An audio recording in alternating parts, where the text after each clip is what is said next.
हमने कहा कि संत की वाणी समझो।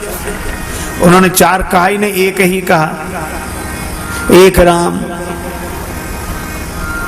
दशरथ का बेटा एक। हाँ, तो हमने कहा अगर इसको ऐसे कह देते कि वही राम दशरथ का बेटा, वही राम घट घट में बैठा, उसी राम का सकल पसार, वही राम सब जग से न्यारा। तो बोले महाराज एक फिर ऐसे कैसे हो सकता है कि दशरथ जी का बेटा भी वही हो और घट घट में बैठा भी वही हो और साकार भी वही हो, निराकार भी वही हो और उसी का सारा पसारा हो और वो सबसे न्यारा हो।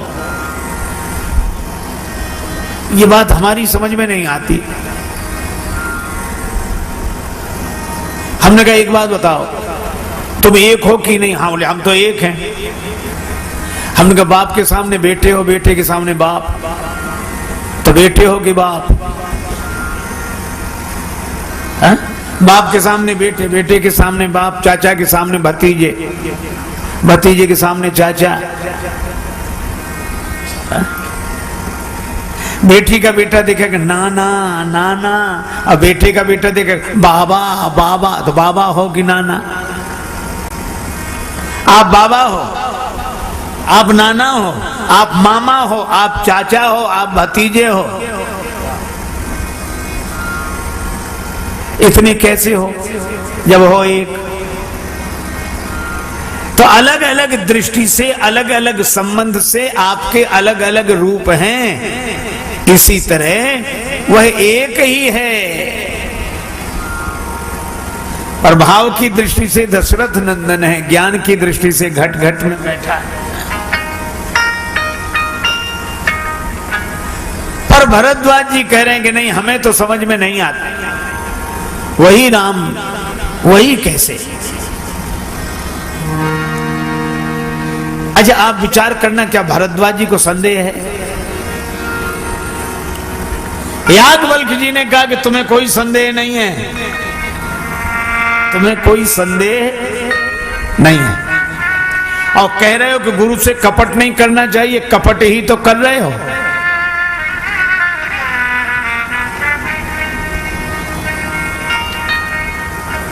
तुम्हारे मन में संदेह नहीं है, लेकिन जिन लोगों को यह संदेह है उनकी तरफ से तुम यह प्रश्न कर रहे हो।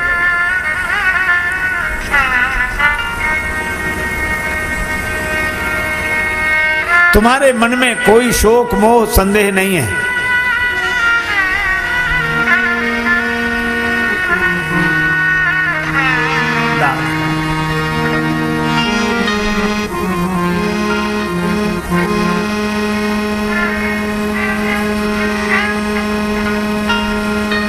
चतुराई तुम्हारी मैं जानी, चाहू सुने राम गुण बूढ़ा, चाहू सुने राम गुण बूढ़ा, चाहू सुन राम गुण बूढ़ा, चाहू सुन राम गुण बूढ़ा, चाहू सुन। कीने प्रश्न मनहु अति मूढ़ा, मनहु अति मूढ़ा, चाहू सुन अति बूढ़ा, चाहू सुन राम गुण बूढ़ा, चाहू सुन राम गुण बूढ़ा,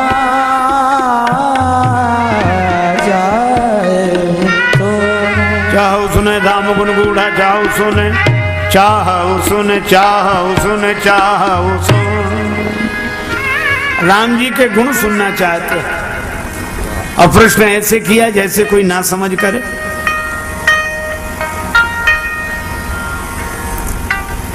बादशाह अकबर ने संगीत सम्राट तानसेन से कहा कि आपसे भी कोई उत्तम गाता है?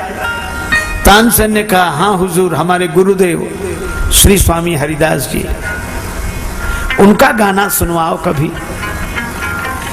तानसेन जी ने कहा कि वे किसी सामान्य बादशाह के लिए नहीं गाते, वे तो जगत के बादशाह के लिए गाते हैं, जगदीश्वर के लिए गाते हैं।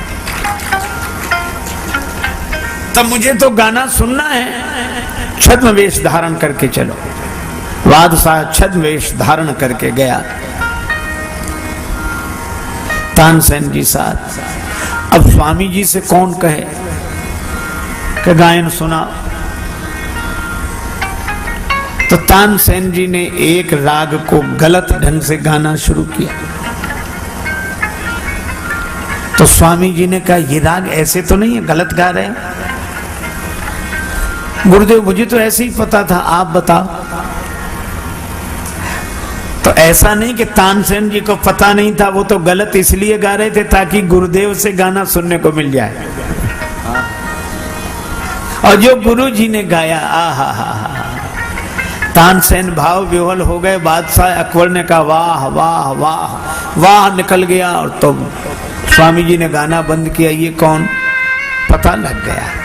तो तानसेन जी अगर गलत न गाते तो स्वामी जी का मधुर गायन कैसे सुनने को मिलता। और इसी तरह भरद्वाज जी अगर कोई प्रश्न न करते तो याज्ञवल्क्य जी के मुख से यह भगवत कथा कैसे प्रकट होती।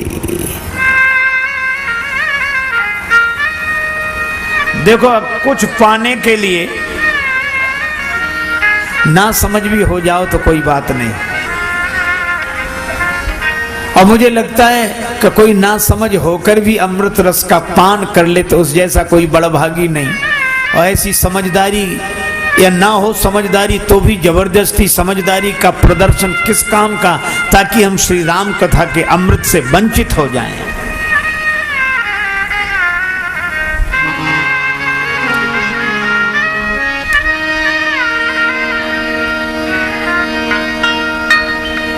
और यहां आप लोग बड़े विज्ञ पुरुष हैं।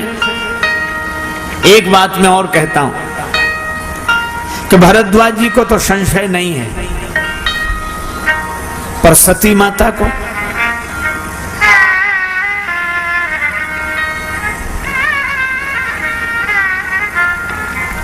सती माता वंदनीय अथवा निंदनीय?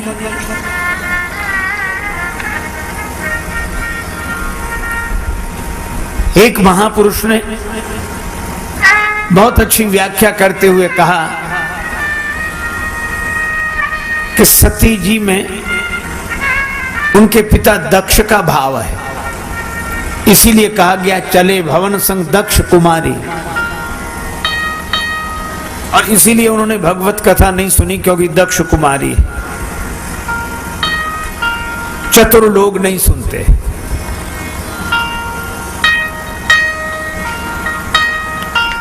पर एक बात है, जिस सती ने भगवान शंकर का विरोध करने पर पिता के दिए हुए शरीर का त्याग कर दिया है, उसको दक्ष कुमारी कहकर लांछित करना, क्या यह उचित है?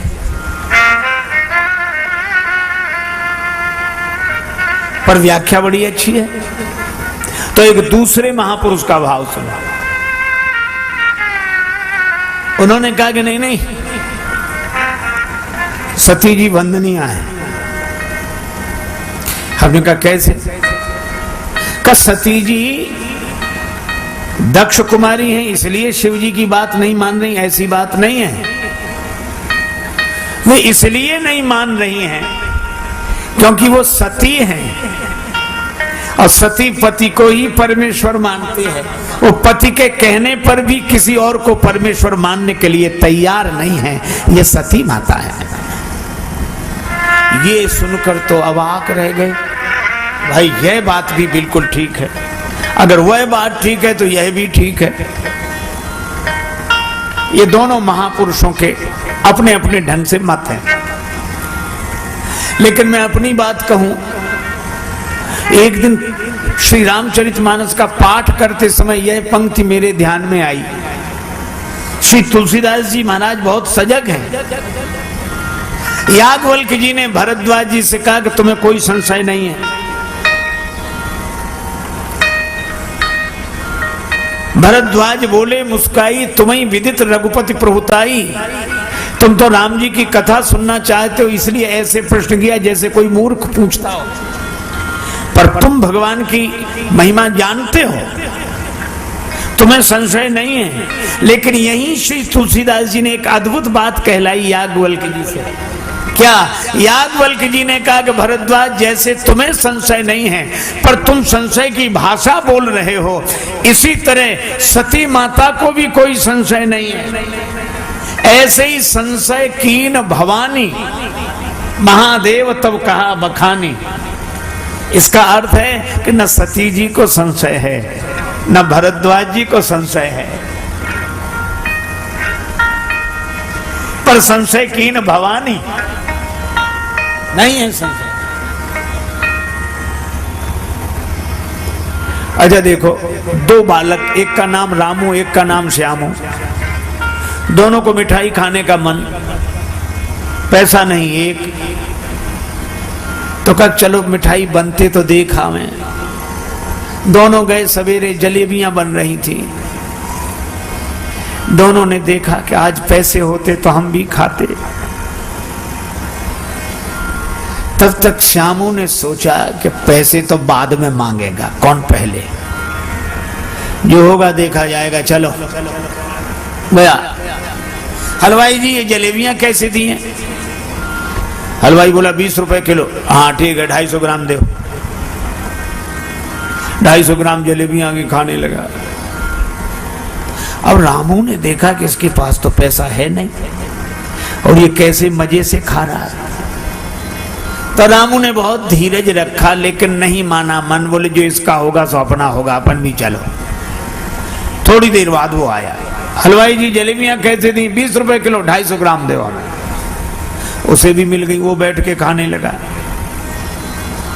तब तक श्यामू जलेबी खा चुका था और जैसे ही चलने लगा तो हलवाई ने कहा पैसे। श्यामू बोला काहे के पैसे हैं?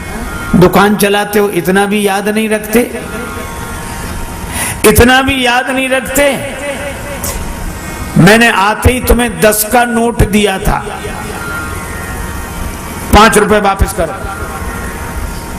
अब हलवाई कहे कि नहीं दिया था और श्यामू कहे कि दिया था। झगड़ा शुरू।